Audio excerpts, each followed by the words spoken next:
YouTube көрермендерім, бүгін мен дейтін осы рыцарымның қасында тұрмын. Құрметті достар, мен рыцар. Мен патшамын вообще-то. Онда қансайын ба? Бұл біздің патша, құтақандай патша, есімі Мырзабек патша. Сонымен оның қазір қандай патша болады, соны қазір көретін боламыз. Кеттік. Құрметті менің тақсырым, сізге не керек, бәрін алып келейін. Жоқ, істелек емес. Тек қана сен менің охраннигім боласың. Не? Мен сіздің сонда охраннигіңіз, яғни қорғаушыңыз болам ба? Иә, бөлер мені ренжітсе, сен оны түрмеге алып. Жарайды тақсыр, мен қандай жұмыс болсын сіздің айтқаныңызды жасауға дайынмын.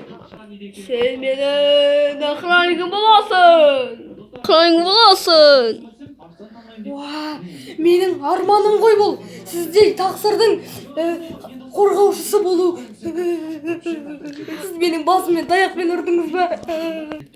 Құрметті достар, жалғасын күту үшін, яғни екінші бөлімін күту үшін лайк басыңыздар, коммент қалдыңыздар, каналға тіркеліңіздер, және де колокольчикті все дегенге қойып қойыңыздар.